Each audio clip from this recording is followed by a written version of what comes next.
अस्सलाम वालेकुम रहमतुल्लाह। मैं साइम मुस्तफ़ा आप लोगों से यहाँ से मुखातिब बिल्कुल मुख्तसरन अपनी बात रखना चाहूँगा। देखिए, कल एक मूवी यहाँ पे रिलीज हुई है कश्मीर फाइल्स के नाम पे, जिसपे दिखाया गया है कि कश्मीरी पंडित भाई जो यहाँ पे रहते थे कश्मीर में, किस तरीके से वो यहाँ से निकले थे। 90s में जो हालात हुए थे, किस तरीके से वो अपने घर से बेघर हुए थे। बहुत ही एक दर्दनाक कहानी है उन लोगों की कि किस तरीके से वो अपने घर छोड़ के चले गए थे। एक इंसान ही एक दूसरे इंसान का एहसास रख सकता है कि जब कोई बेघर होता है तो उस पर क्या बीतती है। हमें कश्मीरी मुसलमान जितने भी यहाँ पे हैं उस चीज का एहसास है कि उनके साथ कैसे हालात हुए, किस तरीके से वो बेघर हुए और किस तरीके से फिर उनको अपनी जिंदगी गुजारनी पड़ी। लेकिन यहां पे मैं एक बात कहना चाहता हूं, जो कि मूवी के डायरेक्टर हैं और जो अनुपम खेर साहब हैं, जो बार बार यहां पे वकील इस टाइम पे कश्मीरी पंडित्स के बनते रहते हैं कि उन पे जुल्म सितम हुआ है। हम बार बार मैं कहता हूं कि हमें उस चीज का एहसास है कि जब एक इंसान घर से बेघर होता है तो उस पर क्या बीतती है। लेकिन मैं यहां पे इनसे पूछना चाहता हूं, क्या इस कश्मीर की कहानी का दूसरा पहलू इनको नजर नहीं आता? क्या जो ये सिक्के के दूसरा पहलू है सिक्के का, क्या वो आप लोगों को नजर नहीं आता?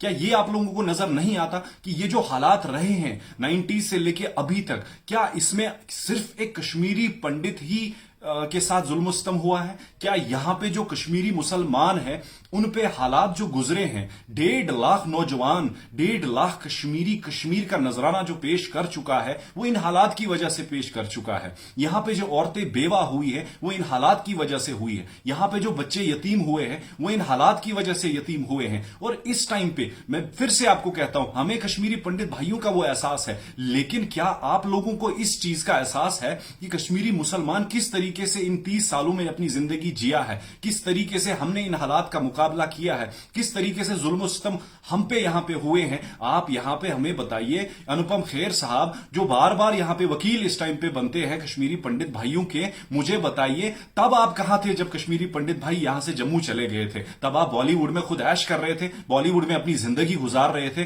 करोड़ों रुपया कमा रहे थे। मैं आपसे सवाल करना चाहता हूं यहां पे, क्या आप हमें बताइए कितने चूल्हे वहां पे आपने जलाए जो कश्मीरी पंडित यहां से चले गए थे? आप मुझे बताइए कितने ऐसे घर आपने वहां पे आबाद किए, कितने कश्मीरी पंडितों को आपने यहां पे घर बनवा के दिए? आप मुझे बताइए कितने कश्मीरी जो छोटे छोटे बच्चे हैं उनके आपने स्कूल में एडमिशंस कराए और उनका खर्चा आप बर्दाश्त कर रहे हैं? अनुपम खेर साहब, कश्मीरी पंडित्स के जो आप वकील यहां पे बन रहे हैं, अगर आप सच में उनके हमदर्द होते, जो इस टाइम पे आप हमदर्दी का नाटक यहां पे कर रहे हैं, तो आप मुझे बताइए, आपसे यह सवाल है कि कितने कश्मीरी पंडितों का घर आपकी वजह से आबाद हुए हैं? जो आप इस टाइम पे नफरत की आग फैला रहे हैं, बिल्कुल एक प्रोपेगेंडा है, बिल्कुल एक कश्मीरी मुसलमान को बदनाम करने का एक प्रोपेगेंडा है। एक आग जो आप फैला रहे हैं यहां पे, नफरत की आग जो आप यहां पे फैला रहे हैं, आपका सिर्फ इतना एजेंडा है कि आप इस आग को भड़काएं, जबकि हम उन जख्मों पे अभी तक मरहम नहीं लगा पाए हैं। कश्मीरी मुसलमान के भी इस टाइम पे ऐसे जख्म हैं जिनसे अभी भी खून बहता है। मैं आपसे बताना चाहता हूं कि इस टाइम पे भी आप देखिए, अगर मरता इस टाइम पे कोई है,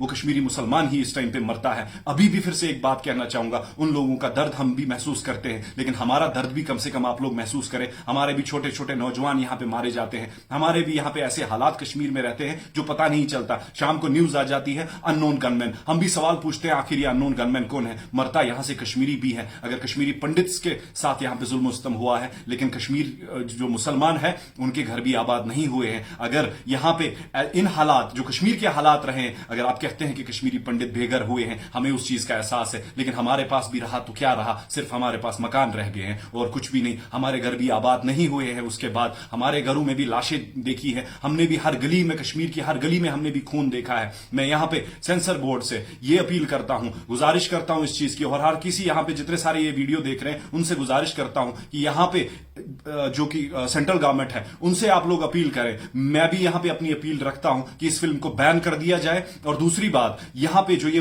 एलजी एडमिनिस्ट्रेशन है उनसे भी मैं अपील करता हूं कि इस फिल्म को जल्द से जल्द बैन कर दिया जाए। हर किसी कोने में आपने बहुत कोशिश की कि बहुत सारे सेलिब्रिटीज यहां पे इस चीज को प्रमोट करें। मैं आपको एक मिसाल दे देता हूं, कपिल शर्मा शो में जब आपने चाहा था, देखिए वो एक फैमिली शो है, वो एक कॉमेडी शो है जहां पे इंसान बैठता है, देखता है, अपनी गम दफाई करता है यहां पे, लेकिन आप चाहते थे कि वहां पे भी ये नफरत की आग भड़के। लेकिन अफसोस यहां पे आप लोगों के लिए अभी तक आपको इस चीज का एहसास नहीं है, अभी तक आपको इस चीज का एहसास नहीं है कि कश्मीरी मुसलमान यहां पे कश्मीरी पंडित्स के साथ कैसे अभी रह रहे हैं, यहां पे सिख बरादरी के साथ यहां पे कैसे रह रहे हैं। हम मिलजुल के एक दूसरे के साथ रह रहे हैं और यहां पे आज वकालत करने आप बॉलीवुड से आ जाते हैं और आप देखिए यहां पे, अगर आप कश्मीरी पंडित के हमदर्द बन रहे हैं, कैसे हमदर्द है आप।